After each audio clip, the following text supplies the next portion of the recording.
आप सभी को नमस्कार। आज की क्लास में हम बात करेंगे आधुनिकतावाद के ऊपर कि आधुनिकतावाद दरअसल क्या है, जिसे अंग्रेजी में हम मॉडर्निज्म कहते हैं। क्या कहते हैं? मॉडर्निज्म। ठीक है। आधुनिकतावाद को ठीक से समझने के लिए आधुनिकता से जुड़े हुए कुछ और शब्द हैं जिनको समझना और जिनकी व्याख्या करना बहुत महत्वपूर्ण हो जाता है। उन शब्दों को समझे बगैर हम आधुनिकतावाद पे नहीं पहुंच पाएंगे, या फिर उन शब्दों में और आधुनिकतावाद में अंतर क्या है इसे भी हम समझ नहीं पाएंगे। वे शब्द क्या हैं? इस आधुनिकतावाद में वाद को हटाइएगा, ठीक है, तो एक शब्द बचेगा आधुनिकता। ठीक है। ता को हटाइएगा तो एक शब्द बचेगा आधुनिक, और आधुनिक में करण को जोड़ दीजिएगा तो एक शब्द हो जाएगा आधुनिकीकरण। ठीक है। कुल मिलाकर आप देखें, एक शब्द आएगा आधुनिक, एक शब्द आएगा आधुनिकीकरण, एक शब्द आएगा आधुनिकता, और फिर चौथा शब्द आएगा आधुनिकतावाद। एक एक करके पहले हमें इन शब्दों की परिभाषा या इनके अर्थ की स्पष्टता को जानना पड़ेगा, ताकि हम इनके बीच के अंतर को भी समझ सकें। और आज की क्लास का जो उद्देश्य है, हमारा ध्येय है, हमारा इस वाद को, इज्म को, ठीक है ना, समझना, जो एक काव्य आंदोलन के रूप में पूरी दुनिया में कैसे स्थापित हुआ, वो हम आसानी से समझ पाएंगे। ठीक है। सबसे पहले हम आएंगे शब्द आधुनिक पर। क्या? आधुनिक। आधुनिक को अंग्रेजी में क्या कहते हैं? मॉडर्न। आधुनिक शब्द की अगर मैं शाब्दिक व्याख्या करूं तो यह जो आधुनिक शब्द है यह संस्कृत के अधुना शब्द से बना हुआ है। किससे बना हुआ है? संस्कृत के अधुना शब्द से। और अधुना का अर्थ होता है नया या नवीन। इस तरह से आधुनिक शब्द जो है वह मूलतः विशेषण के रूप में प्रयोग किया जाता है। किस रूप में प्रयोग किया जाता है? विशेषण के रूप में, विशेषता बताने के लिए प्रयोग किया जाता है, जिसका अर्थ होता है पुराने के विपरीत, पुरातन के विपरीत नवीन विचारों को समझने और समझाने को महत्व देना।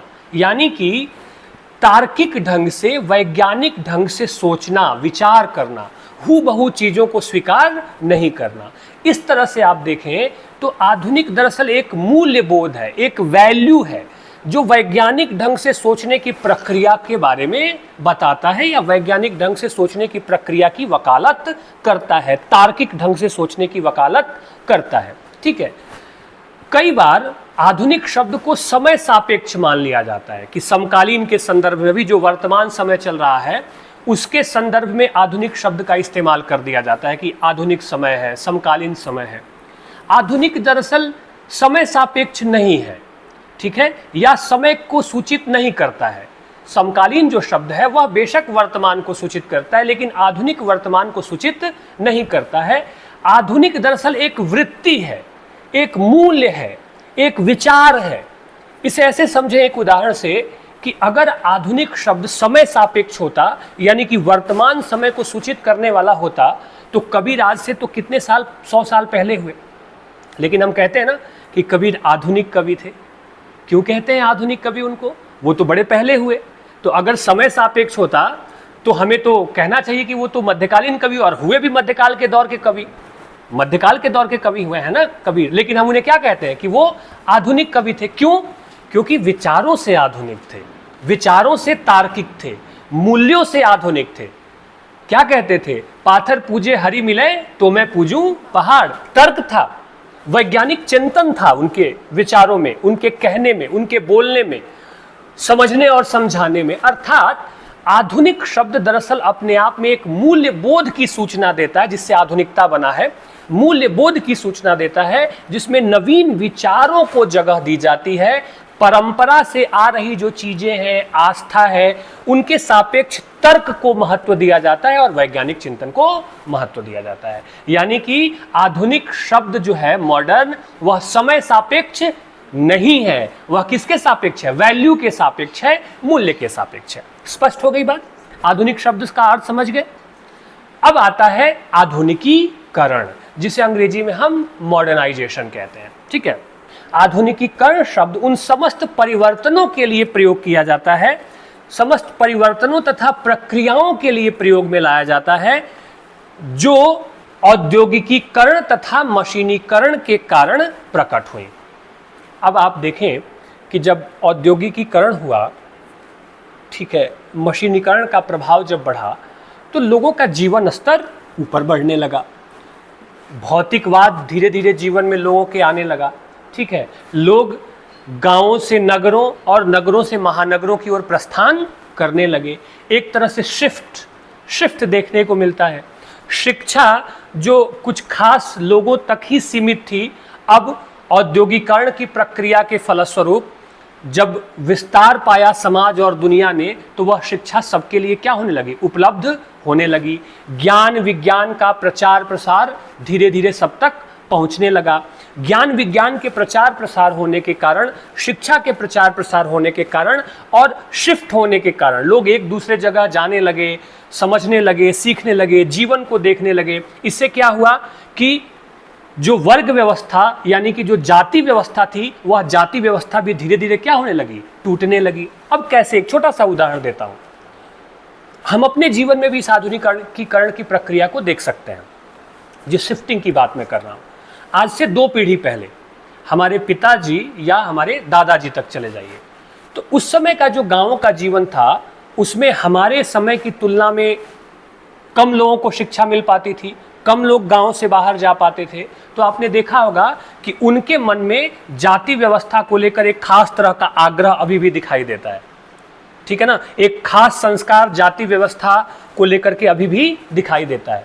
लेकिन हमारे पहले की पीढ़ी, जो हमारे पिताजी, हमारी माताजी, जिन्होंने शिक्षा प्राप्त की, जो आगे बढ़े, और उसके बाद हम लगातार एडवांस वर्जन बनता चला जा रहा है। अब हम गांवों से निकलकर कई शहरों महानगरों में जाते हैं, तो हमारे आपके जैसे लोग, जो नई पीढ़ी के लोग हैं, उनके लिए जाति व्यवस्था का बहुत महत्व नहीं है। वो मानते हैं कि जाति व्यवस्था जैसी चीजें अच्छी नहीं है। ये क्यों हुआ? ये शिक्षा के कारण हुआ, ठीक है ना। मल्टी कल्चर, कई तरह के लोगों से मिलने, कई तरह के कल्चर को देखने और समझने के कारण यह विचार भावबोध हमारे भीतर क्या हुआ, पैदा हुआ, ठीक है। उसी प्रकार आधुनिकीकरण की प्रक्रिया की वजह से राजनीति में सामंतवादी व्यवस्था के स्थान पे साम्राज्यवाद को बल मिला, धर्मनिरपेक्षता को बल मिला।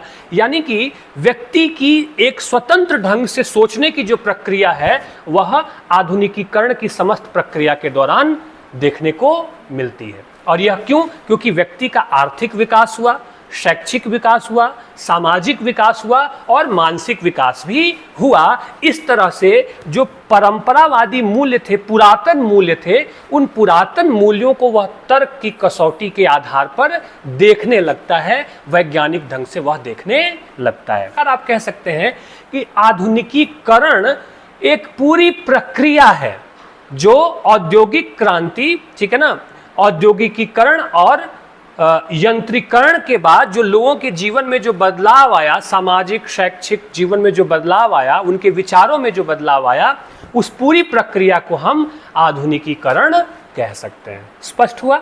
आधुनिक समझ गए, आधुनिकीकरण समझ गए। अब तीसरा शब्द आता है आधुनिकता, जो कि आधुनिक से ही बना है। जिस आधुनिक में हम नवीन विचार और तर्क की बात करते हैं, वहीं से आधुनिकता बना हुआ है, ठीक है।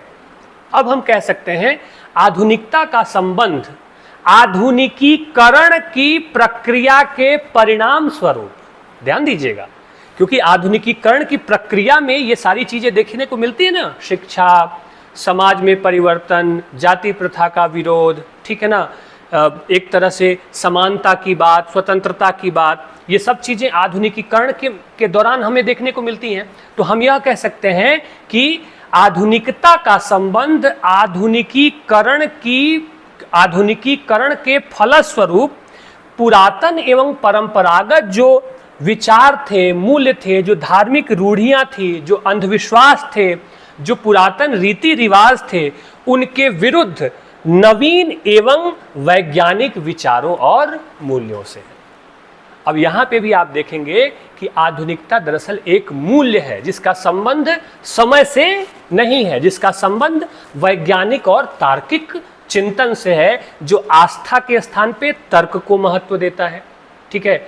आंख मूंद के परंपरा के स्थान पे किसी भी बात को मान लेने के बजाय वैज्ञानिकता को महत्व देता है। तो ये जो आधुनिकता है, दरअसल यह आधुनिकीकरण की प्रक्रिया के दौरान जो बदलाव आया और उस बदलाव के मनुष्य के जीवन में जो एक नई चेतना आई, एक नया मूल्य आया, जिस मूल्य के बरक्स वह परंपरावादी विचारों के स्थान पे तर्क को और वैज्ञानिक चिंतन को महत्व दिया, इसे हम आधुनिकता कहते हैं, जिसे अंग्रेजी में आप मॉडर्निटी कह सकते हैं। यानी कि असल अर्थ में आधुनिकता का संबंध आधुनिकीकरण की प्रक्रिया के बाद जो पूरी दुनिया में अलग अलग समय में अलग अलग ढंग से जो विचार आए, जिसमें तर्क, वैज्ञानिक चिंतन और ह्यूमन वैल्यूज को महत्व दिया गया, उसे हम आधुनिकता कहते हैं। आई बात समझ में? आधुनिक, आधुनिकीकरण और आधुनिकता, मॉडर्न, मॉडर्नाइजेशन और मॉडर्निटी। स्पष्ट हुआ? कोई दिक्कत तो नहीं है। अब इस आधुनिकता के संबंध में कुछ महत्वपूर्ण विद्वानों की राय हम समझेंगे, ताकि हमारा विषय और खुल सके और उस पर और हमारी स्पष्टता आ सके। हालांकि इस आधुनिकता के पीछे मनोविज्ञान भी है, दर्शन भी है, समाजशास्त्र भी है, और भी बड़ी सारी बातें इस पूरी प्रक्रिया में। तो हम अब उन एक दो महत्वपूर्ण विद्वानों का उल्लेख करेंगे जो बड़े महत्वपूर्ण ढंग से इस आधुनिकता की व्याख्या करते हैं। सबसे पहले मैं नाम लूंगा रामधारी सिंह दिनकर का। रामधारी सिंह दिनकर ने बहुत महत्वपूर्ण ढंग से आधुनिकता की व्याख्या की है, और उनकी एक बड़ी महत्वपूर्ण किताब है संस्कृति के 4 अध्याय।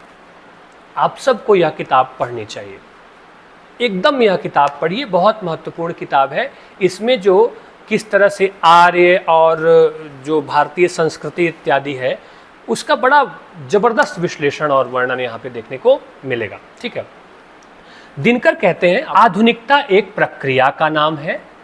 यह प्रक्रिया अंधविश्वास से बाहर निकालने की प्रक्रिया है। यह प्रक्रिया नैतिकता से उदारता बरतने की प्रक्रिया है। यह प्रक्रिया बुद्धिवादी बनने की प्रक्रिया है। यह प्रक्रिया धर्म के सही रूप पर पहुंचने की प्रक्रिया है। यह है उनकी परिभाषा। अब इसमें आप देखें क्या कह रहे हैं।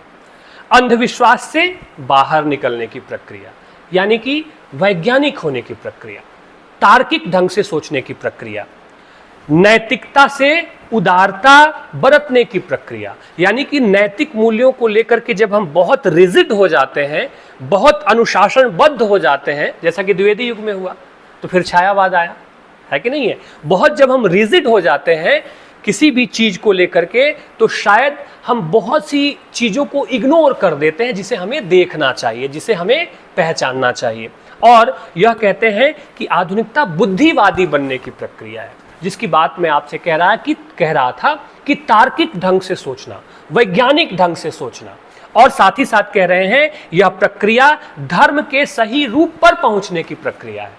धर्म का मतलब बाह्याडंबर से नहीं है, जिस धर्म की बात कबीर भी कहते हैं।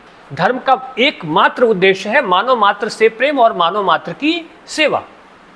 तो धर्म के सही रूप पर पहुंचने की प्रक्रिया है आधुनिकता।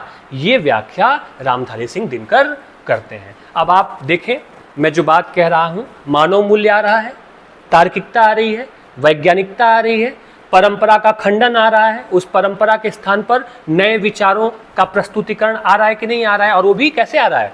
तार्किक ढंग से आ रहा है। ठीक है, दूसरे विद्वान जिनका उल्लेख करना चाहूंगा मैं, वो बच्चन सिंह। बच्चन सिंह का नाम आपने सुना होगा। बच्चन सिंह लिखते हैं कि आधुनिकता ज्ञान, विज्ञान और टेक्नोलॉजी के फलस्वरूप उत्पन्न मानवीय स्थितियों का नया, गैर रोमांटिक और अमिथकीय साक्षात्कार आधुनिकता है। अब आप देखें, आधुनिकीकरण की प्रक्रिया आ रही है कि नहीं? ये क्या कह रहे हैं? ज्ञान, विज्ञान और टेक्नोलॉजी के फलस्वरूप, जिसकी बात हम आधुनिकीकरण में कर रहे थे कि मशीनीकरण, ठीक है, और औद्योगिकीकरण के फलस्वरूप जो जीवन में जो शिफ्ट हुआ, जो परिवर्तन आया, वही बात कह रहे हैं कि ज्ञान, विज्ञान और टेक्नोलॉजी के फलस्वरूप मानवीय स्थितियां जो उत्पन्न हुई, नया परिवेश जो उत्पन्न हुआ, जो शहरीकरण हुआ, महानगरों की तरफ शिफ्टिंग हुई, जो शिक्षा में नई व्यवस्था आई, उससे नए ढंग से मनुष्य को अपने आप को जानने का मौका मिला, एक नया साक्षात्कार हुआ, जिसे वो आधुनिकता कहते हैं। आगे बात समझ में? तीसरे महत्वपूर्ण विद्वान डॉक्टर रामस्वरूप चतुर्वेदी। उनकी बड़ी महत्वपूर्ण किताब है हिंदी साहित्य और संवेदना का विकास, जिसमें उन्होंने नवजागरण पे बहुत महत्वपूर्ण ढंग से लिखा है और बताया कि कैसे नवजागरण दो जातीय संस्कृतियों की टकराहट से पैदा होता है। वो किताब आपको पढ़नी चाहिए। ठीक है। तो डॉक्टर रामस्वरूप चतुर्वेदी जो हैं वो कहते हैं कि आधुनिकता एक जड़ स्थिति न होकर विकास की स्थिति है। कैसे मानव का विकास होता है? उसकी प्रकृति सदैव गत्यात्मक रही है, यानी कि डायनेमिक रही है। नवीन परिस्थितियों के संदर्भ में अपने आप का संस्कार ही आधुनिकता है। आधुनिकता एक दृष्टि है जो संस्कृति की ग्रहणशीलता तथा उसकी विकासोन्मुखता की परिचायक है, इसलिए समूचे जीवन व्यवस्था को प्रभावित करती है। इनका भी यही कहना है कि आधुनिकता एक दृष्टि है, विजन है, जीवन दृष्टि है, जो चीजों को, जीवन को, समाज को तर्क, विज्ञान, ठीक है ना, और मानव मूल्यों के सहारे से देखने का पक्ष पाती है। तभी हम कहते हैं बार बार कि कबीर आधुनिक कवि थे, ठीक है, थे कि नहीं थे? तो इसलिए इनका भी यही कहना है कि यह विकासोन्मुखता का परिचायक है। अगर आप आधुनिक हैं तो धीरे धीरे आप विचारों में आधुनिक होंगे, व्यवहार में आधुनिक होंगे। और विचार और व्यवहार में आधुनिक होने का मतलब उदंड होना नहीं है, तार्किक होना है, वैज्ञानिक होना है, चिंतनशील होना है, बौद्धिक होना है, जिसकी बात रामधारी सिंह दिनकर भी कर रहे थे कि बुद्धिवाद को बढ़ावा देता है। निष्कर्ष के तौर पे अगर हम तीनों विद्वानों की परिभाषा को देखें और जो बातें मैंने आधुनिकता के संबंध में बताई है, अगर हम निष्कर्ष के तौर पे देखें तो 3-4 महत्वपूर्ण बातें निष्कर्ष के तौर पे हमारे सामने प्रस्तुत होती हैं। पहला है कि आधुनिकता क्या है? एक विचार है जो व्यक्ति को अधिक जागरूक एवं मानवीय दृष्टिकोण से जीने की राह बताता है कि नहीं है? अधिक मानवीय होंगे। क्यों होंगे अधिक मानवीय? हमें मालूम है कि जाति प्रथा अच्छी नहीं है, अंतरजातीय विवाह होना चाहिए। अगर कोई समाज के बनाए गए जो मानक है उसमें अगर कोई छोटी जाति में पैदा हो जाता है जो समाज ने बनाया, तो उसमें उसका क्या दोष है? उसमें तो उसका कोई दोष नहीं है। और इस आधार पर वह अपमान झेले, वह उपेक्षित रहे, यह कैसा समाज, कैसा जीवन? तो मानव मूल्यों के सापेक्ष में जीवन और समाज को देखने का पक्ष पाती है। दूसरा, आधुनिकता एक ऐसी दृष्टि है जो तार्किकता और वैज्ञानिकता को महत्व देती है। आस्था और अंधविश्वास के स्थान पे तार्किकता और वैज्ञानिकता को महत्व देती है, ठीक है। इस प्रकार देखें कि आधुनिकता के केंद्र में मनुष्य है, ठीक है, और वह मनुष्य जिसका उन्नयन हो सके, जिसका परिष्कार हो सके, जिसके सोचने समझने की दृष्टि तार्किक, वैज्ञानिक और चिंतनशील हो सके, इसे हम आधुनिकता कहते हैं। आगे बात समझ में? आधुनिक समझ गए, आधुनिकीकरण समझ गए और आधुनिकता समझ गए। आधुनिक का शाब्दिक अर्थ आपने जाना, नवीन, तार्किक, विचार, नया विचार। आधुनिकीकरण क्या हो गया? एक प्रक्रिया हो गई, पूरी प्रोसेसिंग, जिस प्रोसेसिंग में शिफ्ट ऑफ लाइफ हुआ, ठीक है। और उस शिफ्ट ऑफ लाइफ में जिसमें कि एजुकेशन, समाज में जागरूकता और बाकी सारी चीजें आई, उसके बरक्स जो एक विचार पैदा हुआ, वह विचार क्या था? आधुनिकता। आई बस समझ में? और अब आता है आधुनिकतावाद, जिसे कि हम मॉडर्निज्म कहते हैं। वाद जब भी किसी शब्द में लग जाए, ठीक है ना, जैसे अस्तित्ववाद, मार्क्सवाद, ठीक है ना, विखंडनवाद, प्रयोगवाद, प्रगतिवाद, आधुनिकतावाद, वाद जैसे ही लगता है तो समझिए कि एक बड़ा आंदोलन का वह सूचक है, यानी कि एक वैचारिक क्रांति, यानी कि वह भावबोध इतनी गहराई से समाज, साहित्य और जीवन को प्रभावित करता है कि उसे एक आंदोलन के रूप में देखा जाता है। तो वाद का मतलब, इज्म का मतलब एक तरह से क्रांति से है, वैचारिक क्रांति से है, गहराई से किसी विषय के विश्लेषण, वर्णन और उसके प्रभाव से है, जिसके प्रभाव से समूचा साहित्य, कला, संस्कृति और जीवन और मानव मूल्य प्रभावित होते रहते हैं, ठीक है। अब आधुनिकतावाद दरअसल जो है वह आधुनिकता के आगे की कड़ी है। अब आप देखें कि 2 विश्व युद्ध हुए, प्रथम विश्व युद्ध और दूसरा विश्व युद्ध, ठीक है। औद्योगिकीकरण की प्रक्रिया हुई ना, जिसमें कि मशीन आए, लोगों का जीवन स्तर उठा, जिसे मैं उसमें मॉडर्नाइजेशन में, आधुनिकीकरण में जिसे मैं बता रहा था। आधुनिकतावाद दरअसल 2 विश्व युद्धों के प्रभाव, अस्तित्ववाद के प्रभाव और आधुनिकीकरण की प्रक्रिया के कारण साहित्य और कला में, ठीक है ना, एक व्यक्तिवाद, यानी कि व्यक्ति की स्वतंत्र इच्छा, कामना और स्वच्छंदता को जो केंद्र में रखा गया और उसका जो प्रभाव परिलक्षित हुआ साहित्य और कला में, उसे हम कहते हैं आधुनिकतावाद। और यह आधुनिकतावाद अलग अलग समय में दुनिया के अलग अलग कोनों में अलग अलग समय में पैदा हुआ। इसको ऐसे समझिए कि आधुनिकतावाद के विकास का अलग अलग समय निश्चित किया गया दुनिया के अलग अलग देशों में, क्योंकि विद्वानों का मानना था कि काल का निर्धारण अलग अलग देशों में आधुनिकीकरण की प्रक्रिया के फलस्वरूप अलग अलग समय में पैदा हुआ। तो आधुनिकतावाद दरअसल वह आंदोलन है जिसके पीछे दो विश्व युद्ध हैं, औद्योगिकरण की प्रक्रिया है, अस्तित्ववाद का प्रभाव है, ठीक है, जिसके फलस्वरूप एक व्यक्ति की जो स्वतंत्र कामना है, जो इच्छा है, उसकी जो स्वतंत्रता है, उसकी जो मूल चेतना है, उसको केंद्र में रखकर साहित्य और कला में लेखन और प्रदर्शन का काम हुआ। यानी कि दो विश्व युद्धों, अस्तित्ववाद के प्रभाव, औद्योगिकरण के प्रभाव के स्वरूप व्यक्ति का केंद्र में आना और कला और साहित्य के समस्त रूपों पर उसका गहराई से प्रभाव पड़ना, यह जो वाद है, यह जो आंदोलन है, उसे हम आधुनिकतावाद कहते हैं। अभी मैं आपको आधुनिकता और आधुनिकतावाद को और थोड़ा सा समझाऊंगा, कंफ्यूज मत होइए, ठीक है। तो इस तरह से आप देखें कि आधुनिकतावाद एक आंदोलन के रूप में पूरी दुनिया में अलग अलग समय में पैदा हुआ। मैंने कहा कि दो विश्व युद्धों की कहानी इसके पीछे है, अस्तित्ववाद इसके पीछे है। तो आधुनिकतावाद के केंद्र में कुछ महत्वपूर्ण बातें हैं जिसे हमें समझना चाहिए, और जिसे हम समझ लेंगे तो हम यह भी देख पाएंगे कि दुनिया की बाकी भाषाओं में का अध्ययन बेशक हमारे पास ना हो, लेकिन हम ये देख पाएंगे कि हिंदी साहित्य में वो कैसे दिखाई देता है। आधुनिकतावाद में अनास्था का भाव बहुत प्रमुखता से परिलक्षित होता है। आस्था मिट गई है। दो विश्व युद्धों की जो विभीषिका थी, जिस तरह से मानव संहार हुआ और दुनिया बदली, उससे एक अनास्था का भाव पैदा हुआ, और उस अनास्था के भाव ने परंपरागत विचारों, मूल्यों और विश्वासों के प्रति एक रोष या अनास्था का भाव दिखाया, उसे मानने से इनकार कर दिया, ठीक है। और आधुनिकतावादी साहित्य के केंद्र में या आधुनिकतावादी विचार के केंद्र में मनुष्य है, जो अजनबीपन, अकेलेपन, जो अजनबीपन को और अकेलेपन को अपनी नियति मानकर समाज में क्या करता है, संघर्ष करता है। अब आप देखेंगे इस पे सीधे सीधे अस्तित्ववाद का भी प्रभाव दिखाई दे रहा है।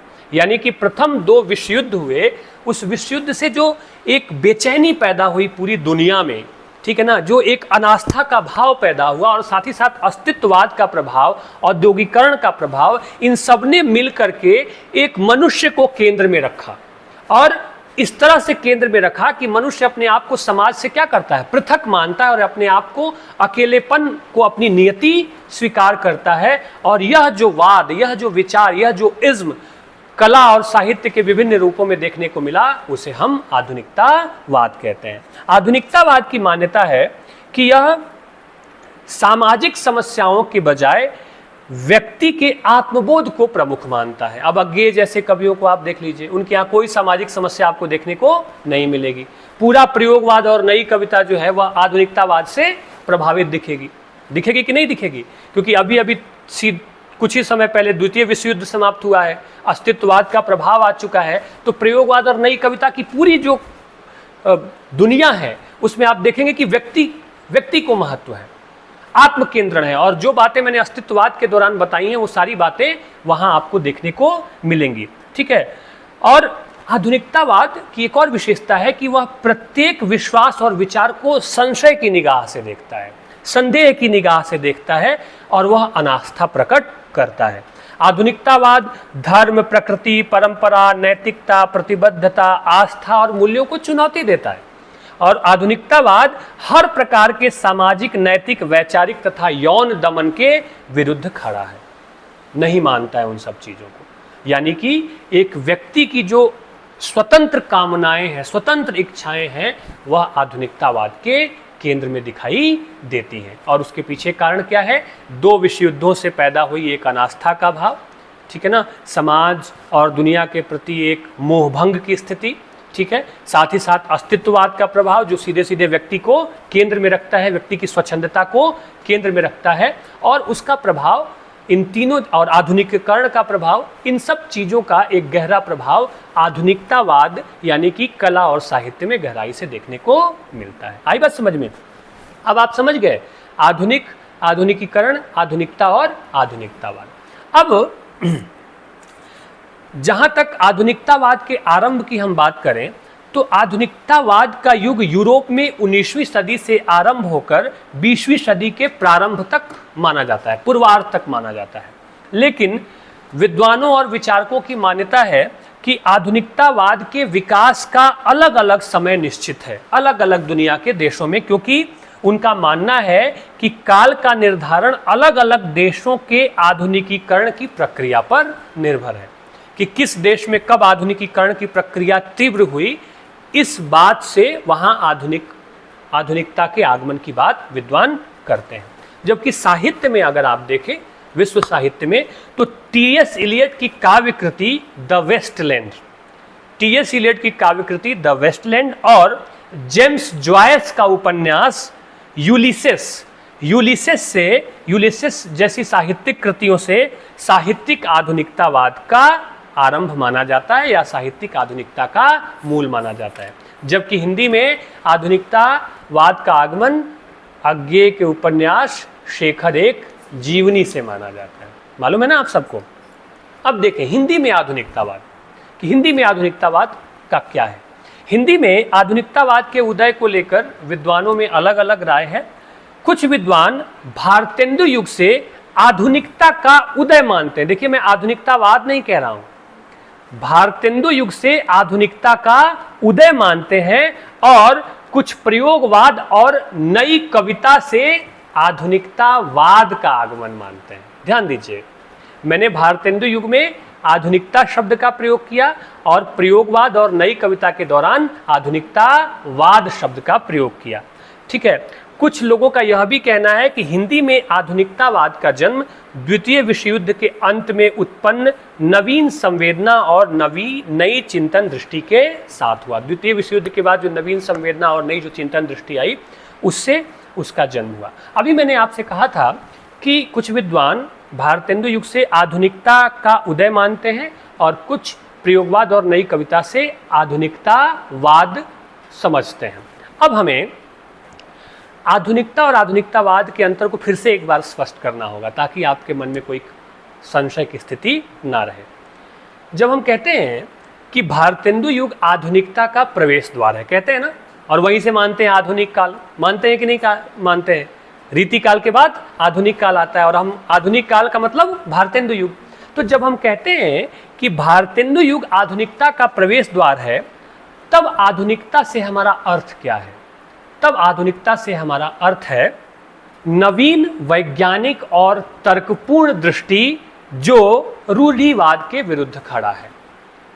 अब आप देखें कि भारतेंदु युग में कैसे सामाजिक सुधार आरंभ हो रहे थे, कैसे भारतेंदु मंडल के जो लेखक थे वो एक तरफ अंग्रेजी हुकूमत को समझने की कोशिश कर रहे थे, ठीक है, उनका स्वरूप प्रस्तुत कर रहे थे और धीरे धीरे वो स्वरूप और जाके स्पष्ट हो गया। और कैसे एक तरफ से स्त्रियों की शिक्षा की बात कर रहे थे। भारतेंदु ने स्वयं बाला बोधिनी नामक पत्रिका निकाली थी जो महिलाओं को समर्पित थी। सामाजिक सुधार की बातें हो रही थी, जाति प्रथा, छुआछूत, इस तरह की चीज़ों का बहिष्कार किया जा रहा था। कई तरह की सामाजिक संस्थाएं भी उस समय बन गई थी जिनका मूल उद्देश्य यह था कि समाज में जो विसंगतियां हैं, धार्मिक आधार पर, सामाजिक आधार पर जो कुरीतियां हैं, उन कुरीतियों को क्या किया जाए? समाप्त किया जाए। तो जब हम कहते हैं कि भारतेंदु युग आधुनिकता का प्रवेश द्वार है, तो यहाँ आधुनिकता का अर्थ है नवीन वैज्ञानिक और तर्कपूर्ण दृष्टि से रूढ़िबद्धता के खिलाफ खड़े होना। और जब हम आधुनिकतावाद की बात करते हैं तब हमारा आशय दो विश्व युद्धों के बाद जन्मी और संवेदना और विचार दृष्टि से है। इस तरह आप कह सकते हैं कि भारत में आधुनिकतावाद 50 के दशक के आसपास दिखाई देता है, यानी कि भारतेंदु युग आधुनिकता का प्रवेश द्वार है, वहीं 50 के दशक में यानी कि प्रयोगवाद और नई कविता का जो दौर है वह आधुनिकतावाद का दौर है। अब बात स्पष्ट हुई? अब बात समझ में आई आपको? तो 50 के दशक के आसपास चर्चा का विषय इसलिए बना कि तब अस्तित्ववादी लेखकों सार्थ और कामू का प्रभाव हिंदी आलोचना और हिंदी साहित्य पर देखने को मिलता है। आई बात समझ में। और यहाँ से आप देखें कि जो प्रयोगवादी काव्य की जो प्रवृत्तियाँ हैं या अस्तित्ववादी काव्य की प्रवृत्तियाँ हैं, मनुष्य की स्वच्छंदता को आवाज़ देना, अपनी अनुभूतियों को व्यक्त करना, अपनी स्वतंत्रता की वकालत करना, मतलब नग्न यौन प्रतीकों का चित्रण करना, ठीक है, अपने मन की इच्छाओं को, वैयक्तिक चेतना को खुलकर कविता में अभिव्यक्त करना, समाज से एक तरह से कट जाना, ठीक है ना, या साहित्य को अपनी अभिव्यक्ति का ही मूल माध्यम मानना, समाज के लिए उसे उत्तरदायी नहीं मानना, ये सारी बातें प्रयोगवाद और नई कविता के दौर में आपको देखने को मिलती हैं, ठीक है ना। और हिंदी में जैसा कि मैंने बताया, आधुनिकतावाद का उपयोग सबसे पहले अज्ञेय के उपन्यास शेखर एक जीवनी में देखने को मिलता है, जहां उन्होंने नैतिक मूल्यों को तोड़ते हुए दिखाया है, जो कि आधुनिकतावाद का केंद्रीय बिंदु है, या अस्तित्ववाद के केंद्र में भी है कि वह नैतिक मान्यताओं को नहीं मानता है। तो यह है आधुनिकतावाद, जो प्रयोगवाद और नई कविता में हिंदी साहित्य में देखने को मिलता है। अब प्रयोगवाद और नई कविता के बारे में आप सब जानते हैं, तो उसकी प्रवृत्तियों को अब विस्तार से बताने की जरूरत नहीं है। हम सिर्फ आधुनिकतावाद, आधुनिकता और आधुनिकीकरण, इस तरह के कॉन्सेप्ट को यहाँ समझने की कोशिश कर रहे हैं। अब निष्कर्ष पे जाने से पहले हमें आधुनिकतावाद की कुछ जटिलताओं को भी समझना होगा कि आधुनिकतावाद की जटिलताएं क्या रही, यानी कि जब काव्य में, साहित्य में जब आधुनिकतावाद आया तो उसकी जटिलताएं क्या रही, ठीक है ना। अब आप जानते हैं कि आधुनिकतावाद के अनुसार, आधुनिकतावादी जो लेखक है उनके अनुसार साहित्य का कोई सामाजिक उद्देश्य नहीं है। उनका एकमात्र उद्देश्य अपनी अनुभूतियों को, अपने अनुभवों को प्रामाणिक ढंग से अभिव्यक्त करना है, ठीक है ना, क्योंकि इस पे इनके ऊपर अस्तित्ववाद का प्रभाव था, फ्राइड का प्रभाव था, मनोविश्लेषणवाद का प्रभाव था। तो साहित्य को ये समाज के प्रति उत्तरदायी नहीं मानते हैं, ठीक है। आधुनिकता, इसलिए आधुनिकतावाद के कारण जो साहित्य का शास्त्रीय सौंदर्य बोध था वह धूमिल हुआ, वह खंडित हो गया, क्योंकि व्यक्ति के जो निजी अनुभूतियां थी, उन निजी अनुभूतियों को प्रस्तुत करने में इतनी जटिलता आ जाती है पाठक के सामने। कवि जब अपनी निजी अनुभूतियों को प्रकट करता है तो वह इतनी गूढ़ होती हैं, इतनी संश्लिष्ट होती हैं, इतनी उलझने उसमें होती है कि दूसरे की जो वो प्रामाणिक और निजी अनुभूति है, जब पाठक के सामने वह कविता या साहित्य के रूप में प्रस्तुत होती है तो पाठक कई बार उसमें उलझन महसूस करता है। इसलिए अज्ञेय की बहुत सारी कविताएं समझ में नहीं आती आसानी से, बहुत मानसिक श्रम करना पड़ता है। क्यों? क्योंकि उसमें गूढ़ मानसिक संवेदनाएं हैं, गूढ़ अनुभव के विचार हैं। अब उनकी एक कविता है आत्मसत्य, पढ़ी है आपने? किसी का सत्य था मैंने संदर्भ में जोड़ दिया, पढ़ा है ना? कोई मधुकोश काट लाया था मैंने छड़ी छोड़ लिया।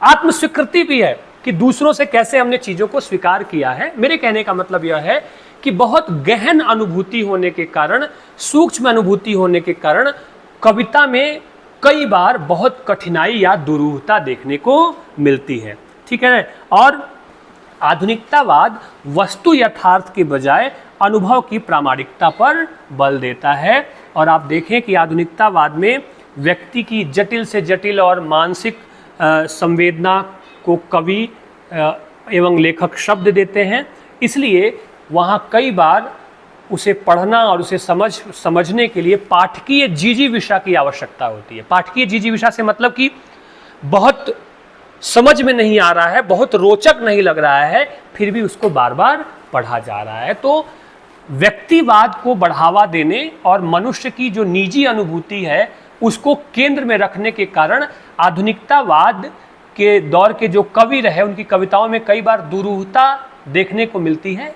यह आधुनिकतावाद की एक सीमा है, लेकिन इस बात को स्वीकार करना होगा कि दो विश्व युद्धों के बाद, अस्तित्ववाद के प्रभाव के बाद, फ्राइड के मनोविश्लेषणवाद के प्रभाव के बाद एक विचार, ठीक है ना, एक वाद ने पूरी दुनिया के साहित्य और कला को बहुत प्रभावित किया, और वह वाद और विचार था आधुनिकतावाद, जो कि हिंदी साहित्य में प्रयोगवाद और नई कविता के दौर में देखने को मिलता है और एक महत्वपूर्ण स्थापना प्रतिस्थापित करता है, जिस स्थापना के अंतर्गत कवि या लेखक अपनी निजी अनुभूतियों को बहुत महत्वपूर्ण मानते हुए बहुत प्रामाणिक ढंग से ठीक है ना, और डंके की चोट पर दुनिया के सामने रखते हैं। आगे बस समझ में। तो ये था आधुनिकतावाद। अब मुझे यकीन है कि आप इस विषय को बहुत आसानी से समझ गए होंगे, और इसलिए भी इस विषय को समझना आवश्यक था ताकि जब हम पोस्ट मॉडर्निज्म, उत्तर आधुनिकतावाद पढ़ें तो हमारे मन में आधुनिकता को लेकर कोई संशय ना रहे। आई बात समझ में। एक बार और फिर से देखें, आधुनिक ये तो शब्द है, उसमें ता प्रत्यय जोड़ दीजिए, ठीक है। तो नए विचारों का द्योतक है, तार्किकता और वैज्ञानिकता का जो द्योतक है।